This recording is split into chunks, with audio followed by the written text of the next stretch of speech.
We had the defendant taking Jonathan, and between 2:15 and 6:08, she killed him. The first witnessed Jonathan's mother, Angela Davis, heart-wrenching testimony in which she spoke of a phone call she received at work on Christmas Eve. A manager said it was from her babysitter, but Jonathan didn't have one. She called. A strange woman answered, she says. She could hear her son in the background, and then the line went dead. When she returned to the duplex where she and Jonathan were staying with a friend, no one was home. Davis: I ran up and down the street, banging on doors, standing in the parking lot, hollering my son's name. 4 days later, her fears were realized when she was told her son's body had been found. Everybody is curious as to why this happened, why this defendant is involved with a 12-year-old little boy, and I can't answer that right now. It's Christmas Eve of 2010, and 12-year-old Jonathan Foster is home alone watching cartoons. Christmas hasn't arrived yet, but he's content because he already got what he wanted. He was able to reunite with his mom, Angela. Jonathan's mom had a lot of struggles as a single mom. She was struggling to make ends meet and was in and out of very rocky relationships. Because of this, Jonathan mostly stayed with family from the ages of 6 to 11. Even though his mom struggled, he still loved his mom. She was his best friend and could do no wrong in his eyes. In fact, he only made one wish when he blew out the candles on his cake for his 12th birthday the month prior: to be with his mom for Christmas. Unfortunately, Jonathan's life was cut short before he could achieve this. Jonathan suddenly hears a knock at the door. He freezes.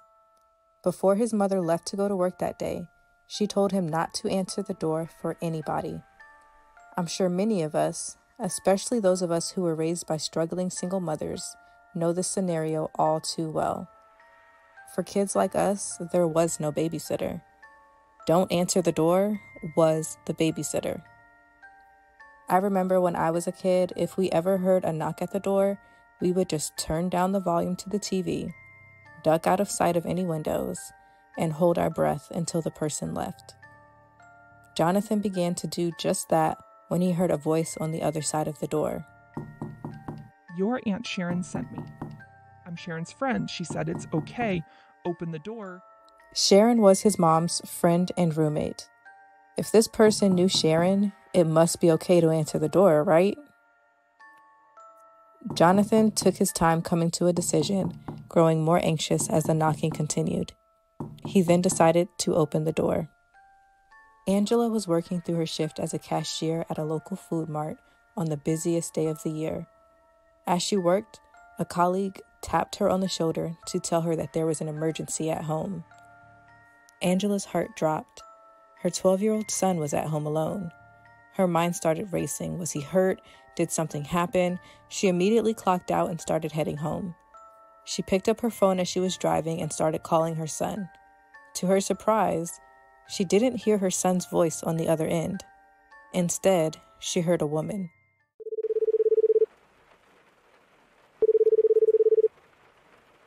Are you Jonathan's mother? Yes, I'm heading home now. Who are you? What's going on? What's your name? Angela. Hey kid, is your mama named Angela? Yes, ma'am. My mom's name is Angela. Well, Angela, you're a bad mom.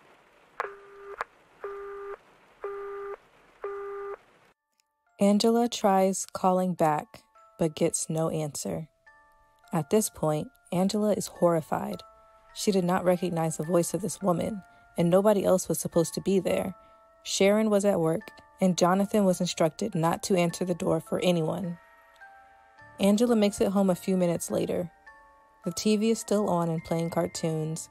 The apartment looks just as it did when she left. Nothing was in disarray or out of place, but Jonathan was nowhere to be found. She calls her ex-boyfriend David. She and David had just recently broken up. The relationship was rough, with accusations that David abused both Angela and Jonathan.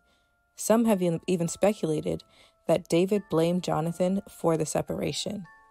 David tried to tell Angela to calm down. Jonathan could be a bit of a prankster, and this was probably just one of his pranks. But Angela knew something was wrong. She starts asking around to neighbors and searching around outside of the apartment as she calls the police. There was no sign of Jonathan. The police arrive and they begin to search for Jonathan. Sharon, Angela's roommate, had been expecting guests that day for a Christmas Eve party. Those same guests, as well as some neighbors, joined in on the search party. Little did they know, the person who would later be convicted of Jonathan's abduction was also in the search party. They weren't able to find Jonathan, so they issued an Amber Alert and began questioning possible suspects. They started with the ex-boyfriend, David. David claimed that he did stop by the apartment to check on Jonathan, and then afterwards he went to CVS. He later retracted the statement and told the police that he actually went to a bar called Caddy Corner and stayed there all night. He claims he initially lied because he was embarrassed about having been at the bar all night. Police checked the surveillance footage of the bar and ended up clearing David. They then moved on to Jonathan's father. They tracked him down hundreds of miles away from where the crime occurred and determined that he was nowhere near at the time of the crime, so he was cleared as well. Next, they questioned the roommate Sharon. Sharon had a pretty solid alibi. She had been at work at the time, so she was also cleared.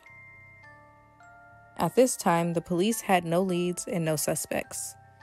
That was until December 28th, when the charred remains of a young boy were found in a nearby drainage ditch. The body was burned beyond recognition. It appeared that the child was burned post-mortem and was burned so badly that investigators could not determine a cause of death. There was a contusion to the chest, implying that he may have been struck with something, as well as some twine nearby, implying that he was tied up at some point, but that was all they had to go on. They were able to use his dental records to get a positive ID on the body and confirm that this was Jonathan Foster. This news devastated Angela. She had been holding out hope that Jonathan would be found and brought home safe. I couldn't even begin to imagine the pain and guilt that she must have been feeling. She was recently regaining control of her life, only to have her son ripped away from her and killed in such a horrific way. I'm sure she blamed herself for leaving him home alone, but she was just doing what she felt like she needed to do to survive and provide for her family.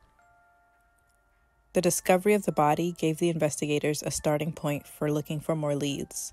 They started checking for cameras in the area and discovered that there was a warehouse about 40 to 50 yards from the ditch.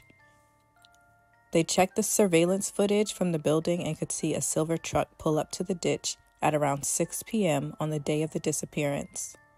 A dark figure steps out of the truck and climbs into the bed to retrieve what looked like a trash can. Before they could grab the trash can, a car passed by. The figure is seen hiding behind the truck until the car passes. Once it passes, the person grabs the container and dumps it into the ditch and speeds off. Police began showing this footage to the neighbors. Many of them confirmed that they did recognize the person in the video, and they all gave the same name, Mona Nelson. Mona Nelson was a 44-year-old grandmother who did maintenance in a neighboring apartment complex. She was an ex-boxer and welder and was generally well-liked in the community. They were all surprised to see Mona's face show up on the footage. She was a member of the community for years and was even present for the search party.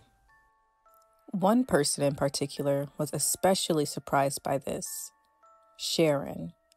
Mona was actually an old friend of Sharon's. Sharon bumped into Mona at work earlier in the day of the disappearance and had actually invited Mona over to her apartment for the Christmas Eve party that she was hosting that day. In fact, Mona was supposed to arrive early, so she told Mona that Jonathan would be there, but would likely not answer the door. She told Mona to just let Jonathan know that Sharon said it was okay and to let her in.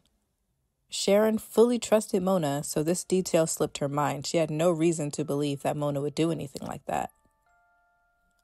On December 29th, the police then drove over to Mona's residence to begin questioning her.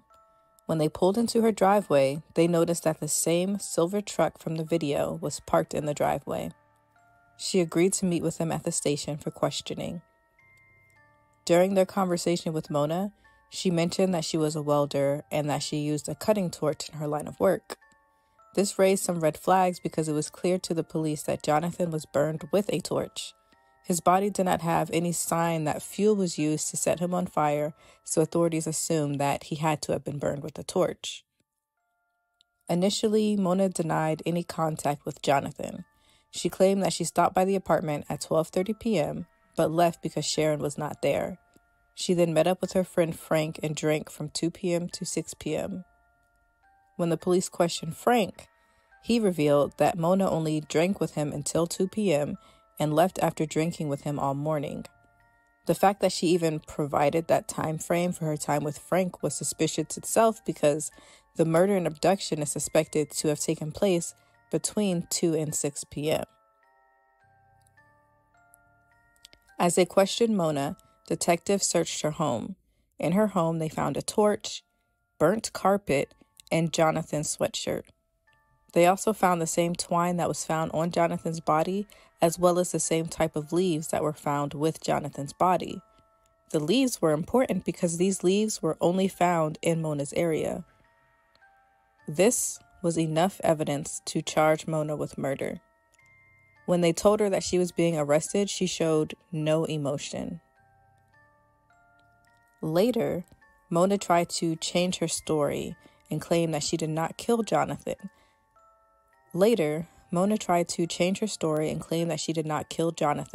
But that David paid her $20 to dispose of the trash can. She claims that she did not know what was in the trash can, but agreed to dump it. There is no evidence to support this story. David had already been cleared, and there's footage of him at the bar during the abduction and murder. The most popular theory is that Mona showed up to the apartment drunk, became angry that Jonathan would not let her in, lashed out and attacked Jonathan. Then, to cover her tracks after realizing what she did, she took him to her house, killed him, wrapped him in carpet, burned him, and disposed of his body. Some have pointed out the racial element to the crime and speculated that this was a hate crime. Maybe Mona saw this as her opportunity to take out her hatred of white people on Jonathan. I haven't seen, read, or heard of any proof that Mona was racist, so I don't really know about that theory. There's also a theory that Mona is innocent and actually did just dispose of the body like she said. Believers of this theory claim that David had a drug debt, which caused Jonathan to be targeted, and Mona just got mixed up in the mess. This theory makes no sense to me, but people actually believe it, and there's even a website dedicated to helping prove Mona's innocence. I just do not understand how anyone can believe this theory. There's just too much evidence. We know that Sharon was expecting Mona to arrive early. Mona does not have a valid alibi for the time when the crime was committed. There was a massive amount of evidence at her house, and to top it all off, she was literally on camera dumping the body. There's also a theory that Mona may be a serial killer. This type of crime is not one that someone just randomly commits as their first major violent crime. Mona committed various other crimes in the past that included violence, but there was a motive involved. The body was burned too badly to see exactly what was done to it. It could have been sexual or a show of dominance, but we don't know. I think that there may be some weight to this theory. She fully thought this through and went from abduction to murder and disposal, all in the span of 4 hours, all while drunk. It sounds like the movements of someone who has done this before. There just isn't any evidence to support that she has other victims, but people go missing every day and are never found, so you never know. She could have victims that just haven't been found yet that she hasn't admitted to.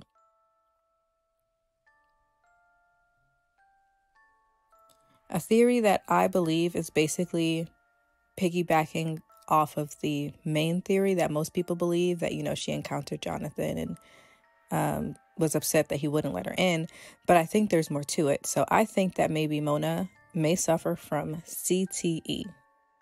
So CTE is a progressive and fatal brain disease associated with repeated traumatic brain injuries, including concussions and repeated blows to the head. It causes memory loss, confusion, impaired judgment, impulse control, aggression, as well as various other symptoms. Mona used to box when she was younger. Boxing involves a lot of hits to the head. It would explain the senselessness and intensity of the crime. Maybe she arrived drunk, was irritated that Jonathan would not let her in, had an episode because of the CTE and the alcohol mixed together, and just blacked out and, murdered him and did everything else. And then once she came to, tried to find a way to dispose of the body. But that's just a theory. All of these are just theories. We really don't know. In the end, no one knows her true motive, but what do you guys think? Do you believe any of these theories? Do you have your own theory? Be sure to leave a comment down below. I'm super interested in hearing your thoughts on this one. Also, be sure to like, comment, and subscribe. Till next time.